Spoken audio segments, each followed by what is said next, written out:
Joining us now to flush all this out in China is Curtis Ellis. Curtis, Senior Policy Advisor for America First Policies, and also we put all of his work up on Trump Nation News. He just had a piece out the other day blasting the CCP and saying that the Communist Party of China should be accountable. Great to have you with us, Curtis.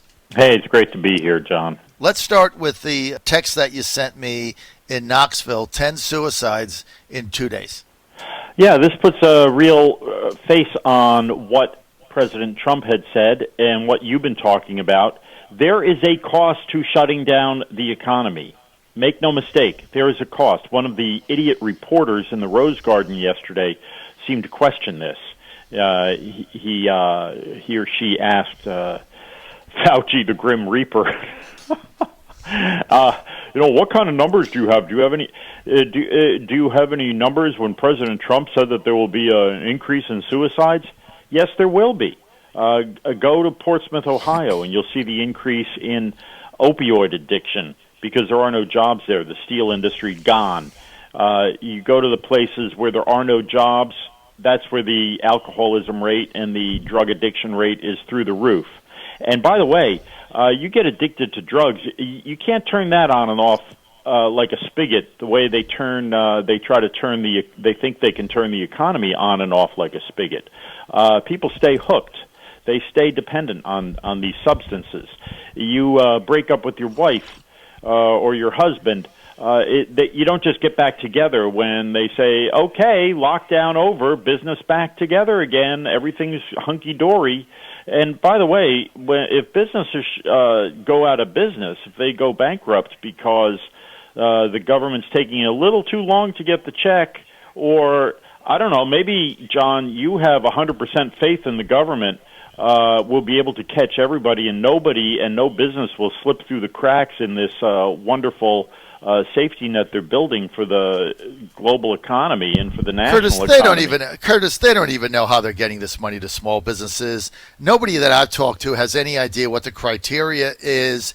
Every time you mention SBA, if you own a small business like me, and they say, well, you're getting it through the SBA, you might as well take out the noose and hang it on a tree. Okay, before you're going to depend on the SBA for anything. They can't manage their way out of a paper bag. I mean, you ever dealt with the SBA? Weeks and weeks go by before you even get a response back. Look, maybe it's going to happen. I know they're trying to get this money out, go through your local bank.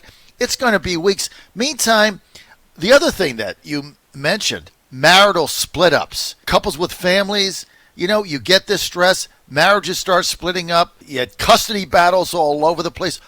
All this is going to happen. I just don't get where these people are coming from, where they want to lock down the country for 30 days.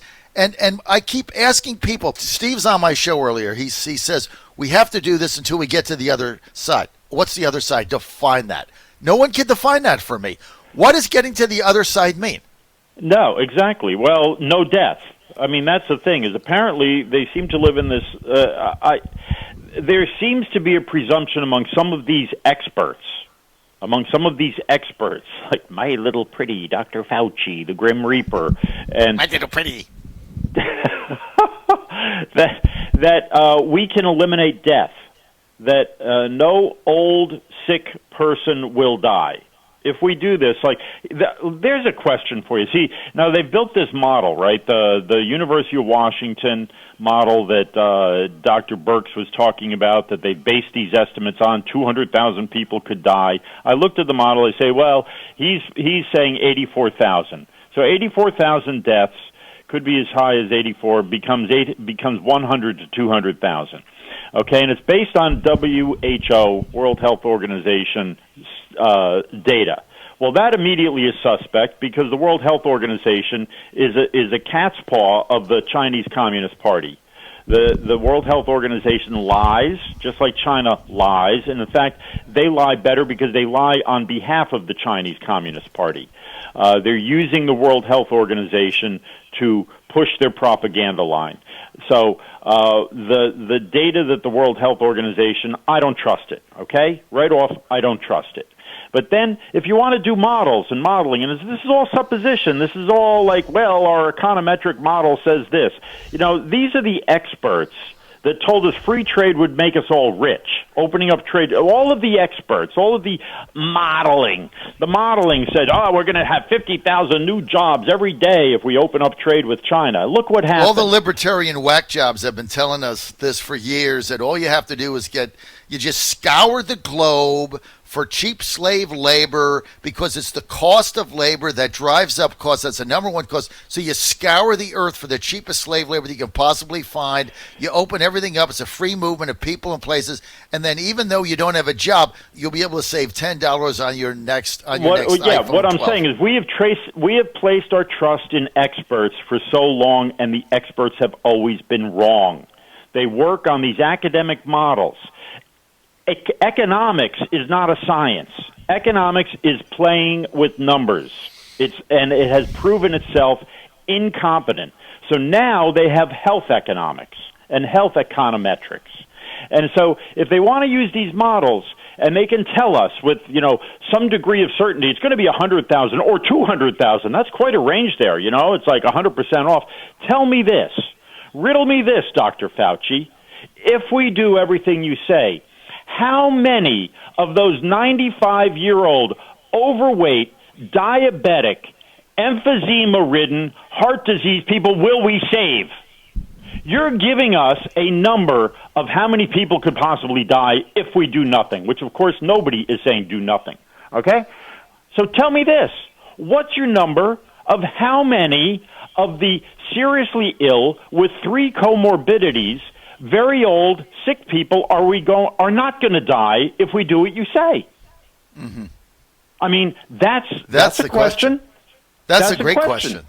That's the question that one of these idiot, imbecile, fake news reporters should ask. Hey, that's the other thing that pisses me off, is that I can't go to the press conferences, even though I'm a hard pass holder to the White House. I can't go because the White House Press Association has limited to only those that have assigned seats, which I don't have. You have to stand up, and only 1/3 of those on a rotation basis. The White House can't do anything about it. So they've limited to their in-group, to the cool kids table at the cafeteria. Bingo. Only the real fake news, the hardcore fake news that have been there for decades. They shouldn't even be doing these press conferences at the White House. They shouldn't have political reporters covering this. It should be covered by health reporters, and it should be done over at HHS or CDC. How about doing it out in Bethesda, Maryland at the CDC, right? That'd get rid of some of these cockroaches in the press corps, in the White House press corps. They are not skilled. They are not trained. They are not familiar with the subject matter. They should not be covering this. And, Cuomo, this is just, I love Curtis Sliwa, by the way. I've known him for years. He's great. I mean, he tells it like it is. He's not afraid to say these things that, other people are not allowed to say, right? You're not allowed to say this stuff. Mm-hmm. So you ask, okay, so we see in Italy that 99% of the people who died were between 80 and 95 years old. And they had 3 pre-existing conditions like heart disease, diabetes, emphysema, and you and I have talked about this. They smoke like chimneys, and the air is filthy up there in northern Italy. And they drink. And they drink, and they eat pasta, and, they're overweight. They get no exercise. And they get no exercise, right. And they're all fat. Yeah. And so you ask, how many of those people will we save? Not that we shouldn't save every person we possibly can, but how many will we save? And on the other hand, how many people will die from suicide, drug addiction, alcohol, broken families, have their life be scarred for life, that are maybe 6 years old because their parents broke up, maybe 30 years old. Because they lost their job and now they start shooting dope. And you want to play with models, you want to play with your little Tinker Toy set of econometric models. Tell me this, what does your little Tinker Toy set tell you about this? Answer this question. How many are going to die? How many will not die if you do over here? How many will not die on this side of the equation if we shut down everything? Plus, how many will die over here if we shut down everything? Can you answer that question? No? Well, then your model stinks, and it's useless, because we're not living in a vacuum of let's simply, it's not a Petri dish where you put some Clorox on it and kill all the bacteria in the Petri dish.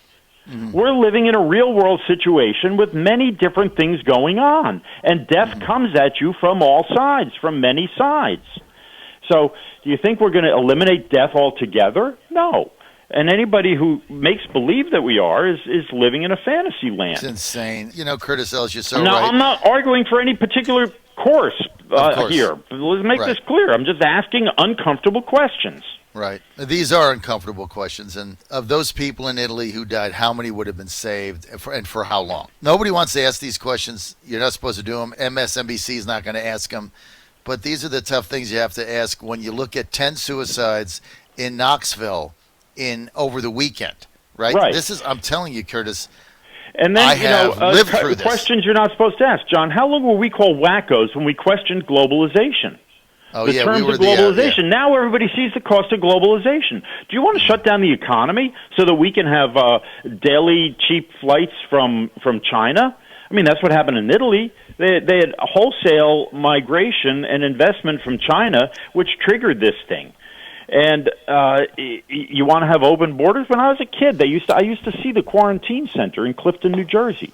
They quarantined when the big migration in the 1890s. They kept people locked up on Ellis Island for 2 weeks. They quarantined everybody until they were healthy. I mean, that was just a part of doing business so that you didn't spread disease. But people don't realize what happened in Italy, Curtis. It's in northern Italy. They had that Chinese trade deal, right? One highway, one belt, or whatever. Yeah, they flew the cheap labor in. Yeah, they flew the cheap labor in so they could say it was made in Italy.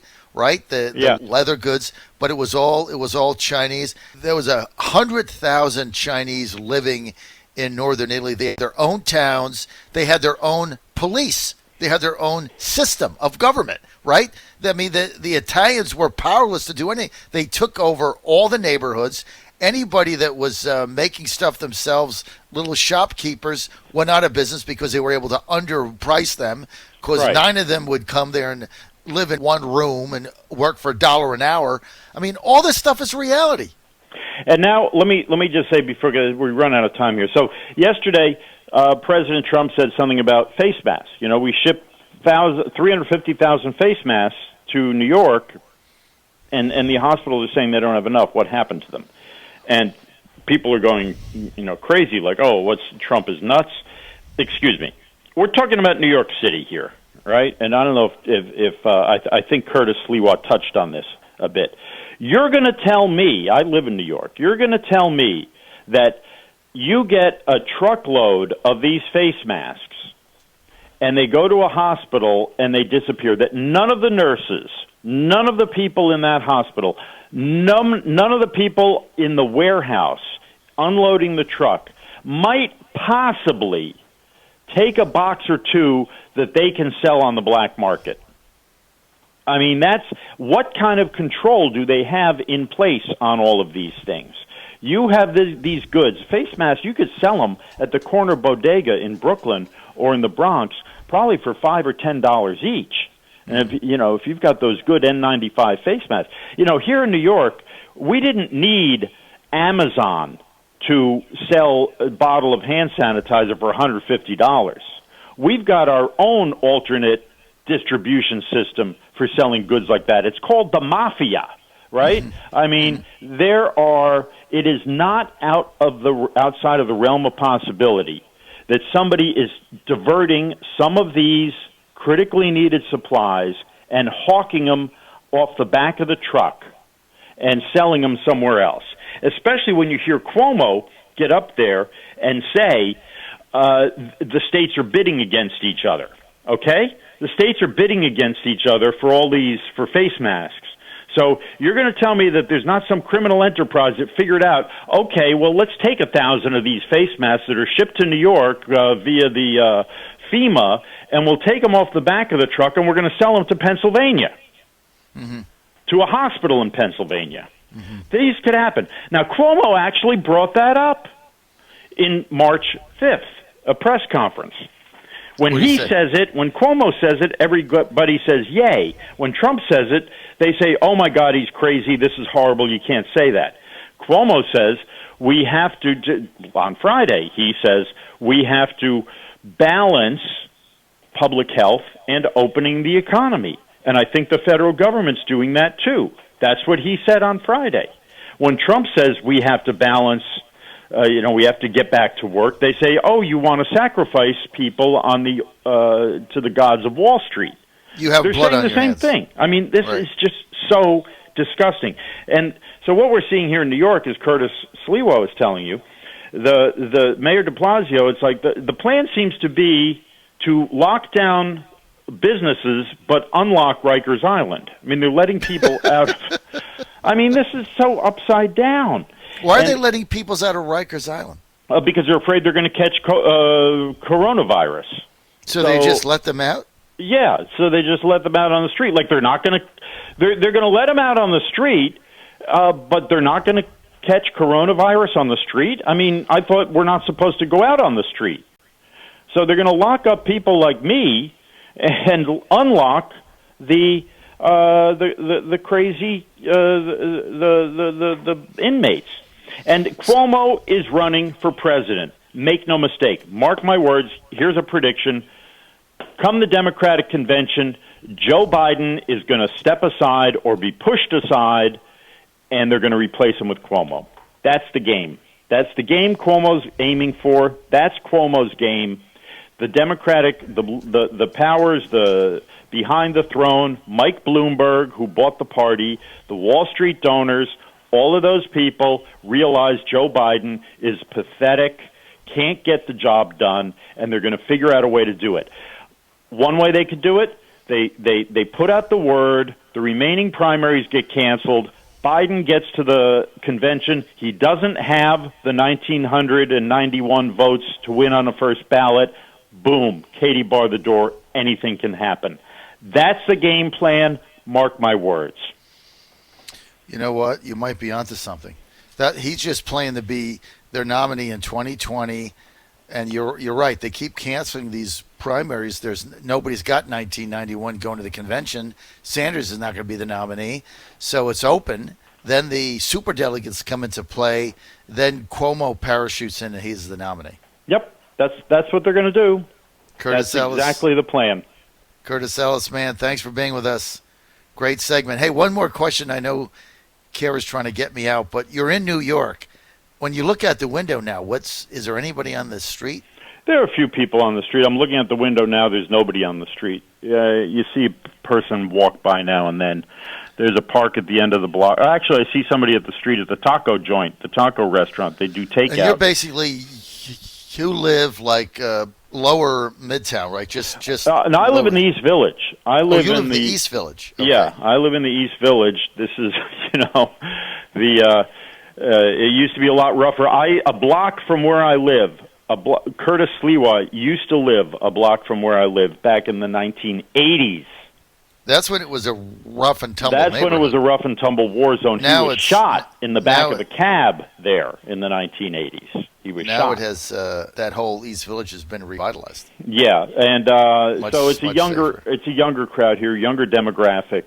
I go out on the weekends, or I go out on the day. I go to the park at the end of the block. You see people in the park, but they're not playing basketball. They're staying 6 feet apart. Oh, there's somebody's walking down the street now. He's got a face mask on. So, all right, I got to roll. Curtis Ellis, thanks for being with us. Thanks. Bye. First Policies. I'll be right back.